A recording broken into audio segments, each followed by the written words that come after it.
Aujourd'hui on se retrouve avec le 18e monteur de la série Une semaine, un monteur à découvrir. Et aujourd'hui on est avec Just Does It, je te laisse te présenter. Alors bonjour Clem, pour ceux qui me suivent sur Twitter c'est Just Does It, pour ceux qui me suivent sur LinkedIn c'est Alexandre Gamin, comme un gamin. Je suis réalisateur, cadreur, monteur, principalement sur des films institutionnels et événementiels, et aussi pédagogiques, ça m'est arrivé, et aussi pour des youtubeurs. Pour qui as-tu travaillé récemment? Sur YouTube, mes clients principaux, ça a été par le passé Villebrequin, Wankill Studio, Gus Productions, tard l'époque, et plus récemment, et même c'est encore le cas aujourd'hui, je continue de monter les formats vlog de la chaîne YouTube de Gaël Monfils. Quel est ton parcours scolaire ou professionnel? Donc pour les études, j'ai commencé par un bac scientifique, option SVT, donc l'audiovisuel, bien indiqué pour ça. Après le bac, j'ai continué avec un DUST, donc un diplôme en 2 ans. Mais en parallèle, je commençais à faire un petit peu plus de montage vidéo. J'avais déjà commencé à en faire 2-3 quand j'ai été au collège.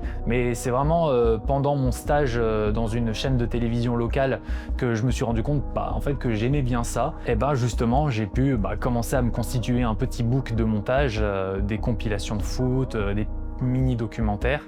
Et c'est comme ça que j'ai pu intégrer un BTS audiovisuel, option montage post-production. Comment as-tu appris le montage? Alors comment je suis venu au montage vidéo? Ça a commencé quand j'étais en 3e avec Windows Movie Maker.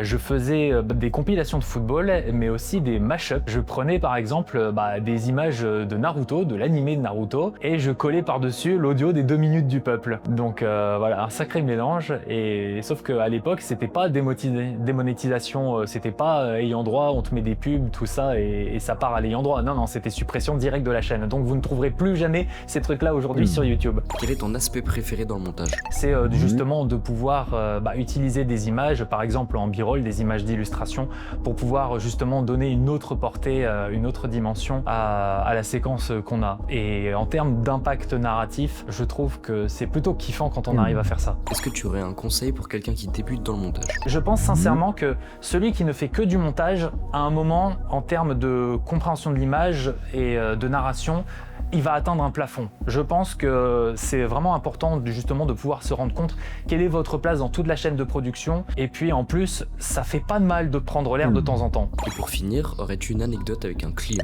Comment j'avais été amené à monter pour Villebrequin, c'est qu'en fait j'ai fait un canular sur Twitter à base d'un extrait de Formule 1 et d'un audio de Sylvain qui hurle dans une voiture sans permis. Et en fait j'ai posté le truc, j'ai dû faire le montage en 5 minutes, c'était vraiment une connerie de base. Et en fait ça a piégé moult personnes, dont Denis Brognard, Coé, l'équipe TV, France Info. Et merci beaucoup Alexandre d'être venu. Nous on se retrouve la semaine prochaine pour le 19e monteur. Je vais me fâcher si vous vous abonnez pas.